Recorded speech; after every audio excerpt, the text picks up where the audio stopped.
tested email on your wife's sketches and on the online, but she could. I don't know. It's worth checking out. We'll see. She's hilarious. She has an amazing show. I think it's once a month called Happy Contest Time, where you do stand-up, or you watch somebody do stand-up, and then two Japanese women judge you. And they don't speak English, and they're dressed as schoolgirls. They're terrifying. They're just scary, terrifying people because they don't give a fuck about you. But she does. She's very sweet and hilarious. Everybody, I'm so happy she's here. Give it up right now for Miss Deborah Etta Robinson, everybody.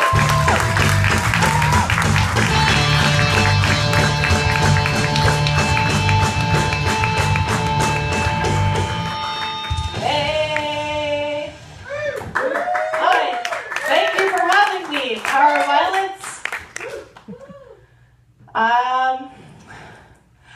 Do you guys find, okay, so I saw this this guy with an extra large pizza, and whenever I see someone with an extra large pizza or someone carrying like a lot of toilet paper, the same thing kind of goes through my head.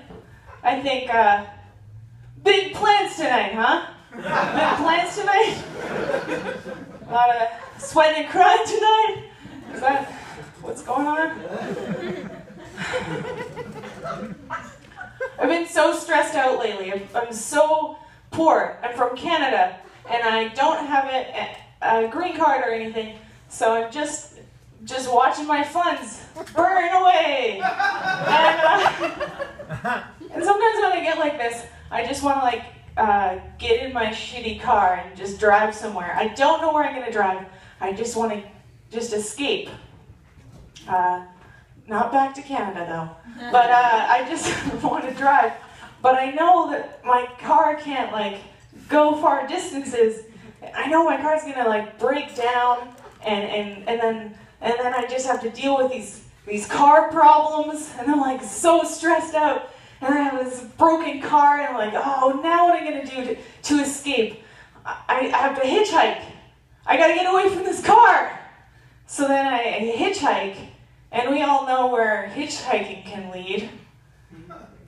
You end up killing a dude and his wife, and then you got their 2 kids to raise. I don't have time for that shit. I don't have time for a Katherine Heigl movie-type scenario in my hands. So I'm just going to do what every other girl that's super stressed out does. I'm just going to get a nice blouse from Forever 21. Something with sparrows on it. That always makes me feel good. Something that will disintegrate after a month.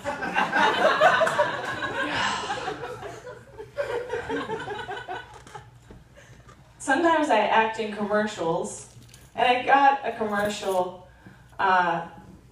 last year. I got the Febreze commercial. Have you guys seen this commercial where they put a gag over your eyes, and they put you in a crate on the seaport, and it's super creepy? So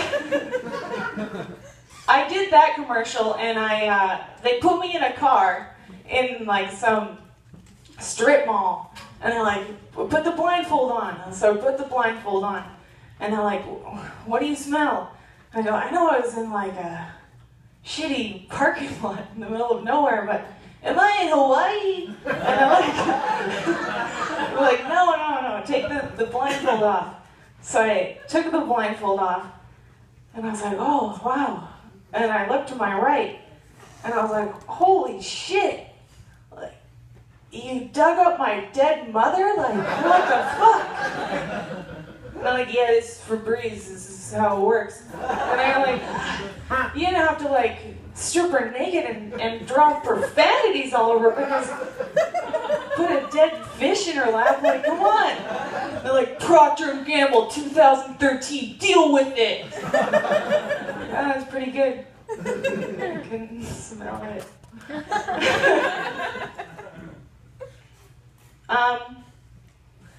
I've been talking about stuff that I'm going to talk about what I really used to love, but now I don't like anymore, and that's baseball. Do we have any baseball fans in the house?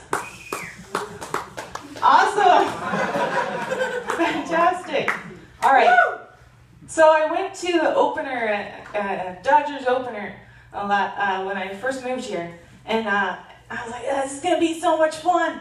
Rally towels, let's do this. And halfway through the game, I was like, this sucks. I hate baseball. I used to love it. And I was like, this is horrible. I hate it. Because a pigeon flew into the stadium and landed on the field, and everyone's watching the fucking pigeon. Like, the pigeon, you know? And I was like, this is the worst game ever. Like, fucking stop watching the pigeon. Like, this isn't sports. You know what I mean? Like, normally we spit and kick at this animal, but in the realm of baseball, we revere it. And then I was thinking, like, oh, some other sports are boring, like football's sometimes boring, but at least they shoot themselves or, like, sexually harass somebody after the game. At least that's interesting. That's my baseball rant. Thanks for listening. Joe was talking about having a little dog. I've got 2 cats that I love very much. They're senior cats, and I just dread the day that they die. And I dread it so much. And they've never made me mad. They're just so sweet. The one time they made me mad was I was sleeping, and I was having a dream about petting puppies. I was like, oh, these puppies are so soft. And then I kind of woke up, and I was like, these stupid cats. Why aren't you puppies? But I dread the day they die, and I think this is the only thing that will sweeten the pot of their death, is if they die like this. If I invite my 700-pound friend over, and she sits on my cats, but doesn't realize it, and then I was like, you gotta help me find these cats, and she's ironically like postering, well, the cats are there. Oh, it's Gary Larson, everyone. Gary Larson comic. Or if we're barbecuing, we're having a great time, I got my cats, and I'm like, it's sunny, it's great, and an eagle swoops down and takes them away. Then I would be really impressed by their death, because half of me would be like, they're getting shredded to bits, for sure. But then the other half of me is like, no, they're learning about each other's ways of life, like a Disney movie. I've been talking about death a lot. Now I'm going to talk about what makes me really horny. Ladies, do you find that you get horny when, like I get wet when this happens? I get really turned on when someone pocket dials me. Do you find that? I get super, super horny.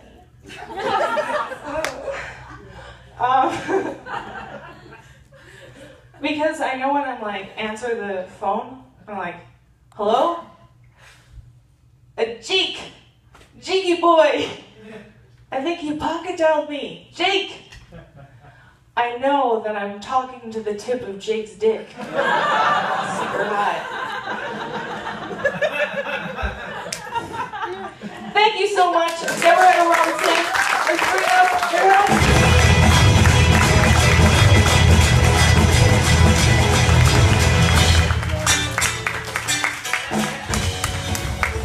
Debbie Eddie Robertson, everybody. Debbie Eddie Robbie. Debbie Eddie Robbie.